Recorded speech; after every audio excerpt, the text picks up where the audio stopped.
এই কোভিডৰ যে ৰাজনীতি হৈছে নেকি আপোনাৰ মতে?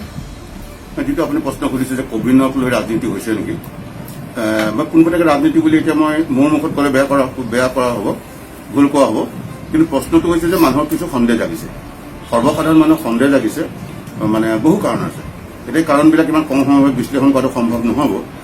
কাৰণ বহুতে কয় যে মানে পজিটিভ বুলি লৈ গৈছে হস্পিটেললৈ, আগতে 14 দিন ৰাখিছিলে, ভাল হওঁতে 14-15 দিন লাগিছিলে, এতিয়া 3 দিন বা 4 দিন বা 7 দিন এনেকৈ ৰাখি পেলাই এৰি দিছে বুলি এটা কথা ওলাইছে। আৰু বহুতে কৈছে যে মাত্ৰ তাত নি পেলাই পেৰাচিটামলৰ টেবলেট এটা খাব দিয়ে, খাই পেলাই ঘৰলৈ গুচি আহে। এতিয়া কথাটো হৈছে যে মানুহৰ সাধাৰণ জ্বৰ চৰ হ'লেওতো পেৰাচিটামল বা কিবা দৱাই খাইলেও ভাল হয়। গতিকে সেইকাৰণে স্বাভাৱিকতে মানুহৰ মানে সন্দেহটো বাঢ়িছে, আৰু সন্দেহ বঢ়াটো স্বাভাৱিক কথা। গতিকে ই কিন্তু সময়ে যদি প্ৰকৃতাৰ্থত যদি ৰাজনীতি কৰিছে, ই কিন্তু সময়ে কিন্তু ইয়াক ক্ষমা নকৰিব। গতিকে সেয়েহে মই এতিয়া পোনপটীয়াকৈ ৰাজনীতি হৈছে বুলি মই নকওঁ, কিন্তু আমি অতি দৃষ্টি ৰাখিছোঁ, আমি তাক অতি তীক্ষ্ণ দৃষ্টি ৰাখিছোঁ, আমি সচেতন হৈ আছোঁ। এই ক্ষেত্ৰত আমি পৰীক্ষা নিৰীক্ষাবিলাক আমি চলাই আছোঁ। সত্যনাৰায়ণ ফুকন, ডক্টৰ সত্যনাৰায়ণ ফুকন যি মন্তব্য, এই মন্তব্যত আপোনালোকৰ কিবা ক'বলগীয়া আছে? ডক্টৰ সত্যনাৰায়ণ ফুকনে নহয়, তেখেতৰ মন্তব্য বুলিয়ে নকওঁ, কিন্তু বহু ডক্টৰ, বিদেশৰো কিছু কিছু ডক্টৰৰ মই দেখিছোঁ যে সেইবিলাকৰ পৰাই বেছিকৈ মানুহৰ সন্দেহ জাগিছে। গতিকে কোন সত্য কোন অসত্য এই কথাটো এতিয়া নিৰূপণ কৰিবলৈ প্ৰব্লেম আহিছে। গতিকে সময়ে এই গোটেই কথাবিলাক জল পট গৈ ওলাই দিব, আৰু মাত্ৰ আমি কিছুদিন অপেক্ষা কৰিব লাগিব। যি এই লকডাউন বা এনেকুৱা কৰোণা ভাইৰাছে যি কাৰণে জনসম্পৰ্ক কৰিব পৰা নাই আপোনাৰ কংগ্ৰেছ দলৰ নেতাসকলে, কিন্তু সেই অনুপাতে আপোনাৰ বিজেপিৰ দলে জনসম্পৰ্ক ৰাখি আছে, তাৰ ওপৰত কি ক'ব? আপুনি যিটো কথা সুধিছে যে এই কৰোণাৰ কাৰণে, এইটো কাৰণে মানে লকডাউনৰ কাৰণে কংগ্ৰেছৰ লোকসকলে জনসম্পৰ্ক কৰিব বিচৰা নাই, কিন্তু বিজেপি দলে জনসম্পৰ্ক কৰি আছে।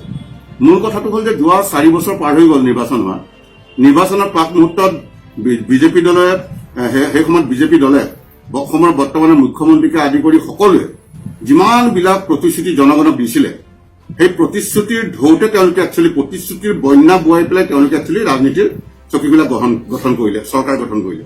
কিন্তু এই প্ৰতিশ্ৰুতিবিলাকতো পূৰণ একো নকৰিলে, বৰঞ্চ তেওঁলোকে এখন বিজ্ঞাপনৰ চৰকাৰ চলাই আছে। আৰু দ্বিতীয় কথাটো হৈছে যে সেইকাৰণে তেওঁলোকে জনসম্পৰ্কটো 4 বছৰ একেবাৰে নাইকিয়া হৈ গ'ল, তেওঁলোকে জনবিচ্ছিন্ন হৈ গ'ল। আৰু জনবিচ্ছিন্ন হোৱাৰ কাৰণে তেওঁলোকে এটা নতুনকৈ ইলেকশ্যন আপোনাৰ জনসম্পৰ্ক কৰিব লগা হৈছে। তেওঁলোকে মানে গম পালে যে আমি জনবিচ্ছিন্ন। জনসম্পৰ্ক কেতিয়া কৰে? যেতিয়া জনবিচ্ছিন্ন হয় তেতিয়াহে জনসম্পৰ্ক কৰে। কংগ্ৰেছে জনবিচ্ছিন্ন হোৱা নাই, আমি সম্পৰ্ক সদায় ৰাখি আছো। সেই কংগ্ৰেছে সদায় ৰাইজৰ লগত থকাৰ কাৰণে, দুখে সুখে ৰাইজৰ লগত থকাৰ কাৰণে, মই আজি নিজেও দুখে সুখে যোৰহতীয়া ৰাইজৰ লগত আছো কাৰণে মই বেলেগৰ জনসম্পৰ্ক কৰিব নালাগে। মোৰ জনসম্পৰ্ক গোটেই জীৱনভৰ চলি থাকিব। এই বিজেপি দলেহে, এতিয়া যোৰহাটৰ যিজন ধৰক আমাৰ যোৰহাটৰ আমাৰ প্ৰতিনিধি আছে, জনপ্ৰতিনিধি, জনবিচ্ছিন্ন। গোটেই 4টা বছৰ কোৱাৰেণ্টাইনে হৈ আছে, এতিয়া নতুনকৈ কোৱাৰেণ্টাইন বুলি কথা নাই। গতিকে এতিয়াতো কোৱাৰেণ্টাইন হৈছে, পেপাৰ পত্ৰ পঢ়িছো। যদি প্ৰকৃততে মই ভাবো যে যদি কিবা আহেও সুস্থ হওক, ভগৱানৰ প্ৰাৰ্থনা জনাইছো। কিন্তু বিজেপি দলৰ গোটেই বিধায়কৰ পৰা তেওঁলোকৰ দলীয় নেতাবিলাক একদম 4 বছৰ যেন কোৱাৰেণ্টাইনে হৈ আছে, এনেকুৱাহে অনুভৱ হৈছে। জনবিচ্ছিন্ন, সেইকাৰণে জনসম্পৰ্ক কৰিছে। আমি আৰু জনসম্পৰ্ক নতুনকৈ কৰিব নালাগে নহয়। বাগিচা এলেকাসমূহত যি শিক্ষাৰ কথা কৈছিলে, উন্নত শিক্ষা, কিন্তু আপুনি কিবা দেখিছেনে?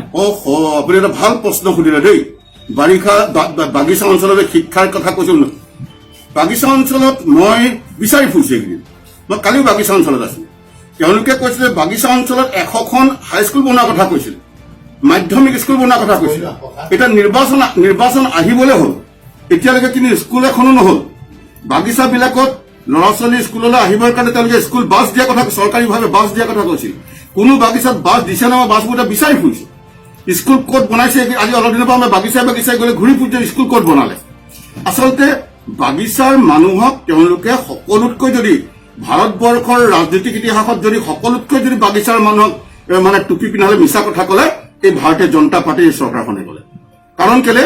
তেওঁলোকে কেৱল নিৰ্বাচনৰ প্ৰাক মুহূৰ্তত সেই বাগিচাৰ অতি সৰল সজা আমাৰ অতি জেণ্টল এই শ্ৰমিকসকলৰ তেওঁলোকৰ একাউণ্টত তেওঁলোকে 2500 টকা সোমাই এই ভোটখিনি ল'লে, আৰু তাৰপিছতে বাগিচাৰ মানুহক সকলোকে ডাঙৰ টুপি পিন্ধালে। এতিয়া টি কৰ্পৰেশ্যন বাগানবিলাকতো অৱস্থা নাই। আজি এজন মানুহ ৰিটায়াৰমেণ্ট হ'লে, মই বিধায়ক হৈ থকা সময়ত, কংগ্ৰেছ চৰকাৰ থকা সময়ত তাৰ বদলি এজন মানুহে চাকৰি পাইছিলে। এতিয়া কিন্তু সেই চাকৰি বন্ধ কৰি দিলে। এতিয়া টি কৰ্পৰেশ্যন বাগানত বদলি চিট বুলি কয়, বদলি চিট নাই। ৰিটায়াৰমেণ্টৰ পিছত তেওঁলোকে সেই পৰিয়াল এজন মানুহক চাকৰি নিদিয়ে, তেওঁক একেবাৰে টেম্পৰীকে কিবা এটা দি থব, কিন্তু পাৰ্মানেণ্টকে কোনো চাকৰি নিদিয়ে। এইটো অত্যন্ত দুৰ্ভাগ্যৰ বিষয়। বাগিচাৰ মানুহসকল আমাৰ জাতীয় অংগ, তেওঁলোকে আজি আমাৰ জাতীয় সম্পদ এই চাহ আজি বিশ্ব দৰবাৰে লৈ যোৱাৰ কাৰণে তেওঁলোকে আজি কৃতিত্ব পায়। সেইসকলক এনেকুৱা ধৰণে ঠগি থকাটো আমি কংগ্ৰেছ দলে, বিশেষকৈ মই ৰাণা গোস্বামীয়ে যোৰহাটত মই কোনো কাৰণত বাগিচা অঞ্চলক এনেদৰে ঠগৰামি কৰাটো আমি সহ্য নকৰোঁ। 24 ঘণ্টাই বিজুলী বাতি যি ব্যৱস্থা কৰাৰ কথা আছিলে, নাই চাওক, সৰ্বানন্দ সোণোৱাল ডাঙৰীয়াই অসমৰ বৰ্তমান মুখ্যমন্ত্ৰীগৰাকীয়ে কৈছে 24 ঘণ্টাৰ বিজুলী, কিন্তু তেওঁতো কোৱা আছে 24 ঘণ্টা বিজুলী নিদিওঁ বুলি কৈছিলে, দিওঁ বুলি কৈছিলে। মইতো আচলতে চাগে 24 ঘণ্টা বিজুলী নিদিওঁ বুলিহে কৈছিলে।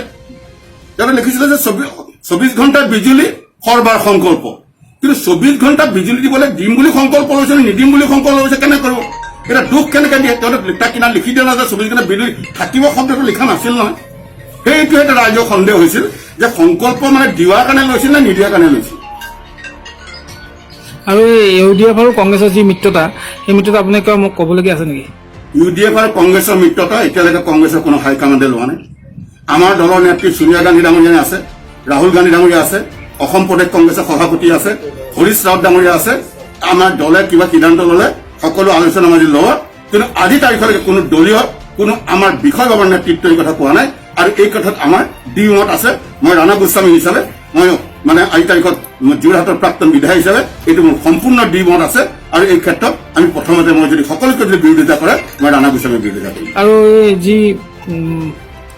আৰু যি লাষ্ট শেহতীয়াভাৱে কংগ্ৰেছৰ যোৰহাট সমষ্টিৰ স্থিতিৰ বিষয়ে কি ক'ব? মই স্থিতি সম্পৰ্কে একো ক'বলৈ নাযাওঁ, কিন্তু মানুহ ভাগৰি গ'ল। যোৰহাটৰ মানুহে ভাগৰি গ'ল, আন্দোলন কৰি কৰি ভাগৰি গ'ল। ক্ষুদ্ৰ ব্যৱসায়ীৰ পৰা চাকৰিয়াললৈকে, ৰিক্সা চলোৱাৰ পৰা দিন হাজিৰা কৰি খোৱালৈকে, আজি চাহ বাগিচাৰ শ্ৰমিকৰ পৰা সাধাৰণ শ্ৰমিকলৈকে আজি তাৰিখত আমাৰ সকলোৱে আজি একেবাৰে সেই সৰু অটো এপে চলাই খোৱা জনৰ পৰা আজি হাতত হাতুৰি বটালি লৈ কাম কৰা জনলৈকে মুঠতে ভাগৰি গ'ল, জুৰুলা হ'ল। গতিকে এতিয়া বিপদৰ সময়ত মাত মাতিবলৈ যোৰহাট অভিভাৱকবিহীন এখন যোৰহাট, আজি ৰাইজৰ মাজত থকা এজন বিপদৰ সময়ত সহায় কৰা মানুহ নাইকিয়া এজন যোৰহাট।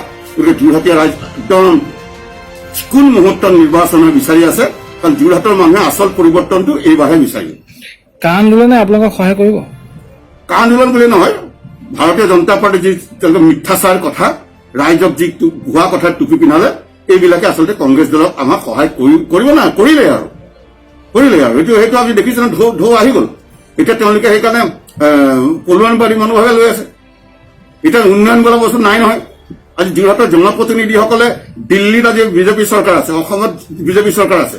মোৰ দিনত যেনেকৈ চেণ্ট্ৰেল ফাণ্ড আনি পেলাই আমি বিভিন্ন আঁচনি কৰিছিলো, আমি মাইলষ্টন দৰে কাম কৰিছিলো, সেইবিলাক নাই নহয়। এতিয়া নিৰ্লজ্জভাৱে MGNৰেগাৰ কাম উদ্বোধন কৰিবলৈ যায় বিধায়কে।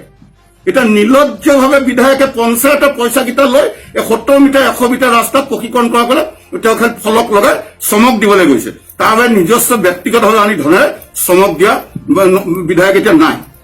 যোৰহাটৰ দুজনকৈ সাংসদ, যিহেতু তাছা ডাঙৰীয়া আৰু আমাৰ তপন গগৈ ডাঙৰীয়া আছে, যোৰহাটৰ সাংসদ, তেখেতলোকে কিবা কাম কৰিছে নেকি আপোনাৰ চকুত পৰাকৈ? মই বহুত দিনৰ পিছত আকৌ আপোনাৰ সেই সংসদ দুজন নাম শুনিলো। মই পাহৰি পেলাইছিলো, তপন গগৈ মানে সংসদ কৈছে নেকি? সেই ইলেকশ্যনৰ সময়তে নামটো শুনিছিলো। আৰু এই কামাখ্যা তাছা বুলি এজন আছিলে শুনিছিলো, কিন্তু মই তেওঁলোক আছেনে নাই নাজানো, আজিকালি নাই নেকি? দেখা নাই মানুহৰ মাজত দেখা নাই, নামো শুনা নাই, আৰু কোনো বিপদে পদে দেখা নাপাব।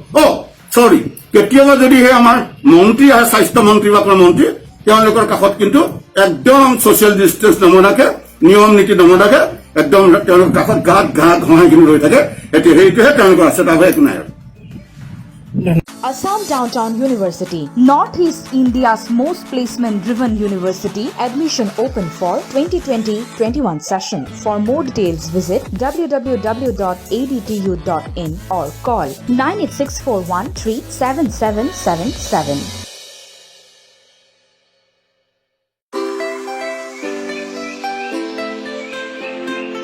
অসমৰ অন্যতম নিৰ্ভৰযোগ্য কাৰিকৰী শিক্ষা প্ৰতিষ্ঠান Assam industrial training institute Tinsukia. Assam ITI তিনিচুকীয়াৰ 2020-21 বৰ্ষৰ নামভৰ্তি প্ৰক্ৰিয়া চলি আছে। অধিক জানিবলৈ আজিয়ে যোগাযোগ কৰক www.iti-gov.in অথবা 8011611161 নম্বৰত।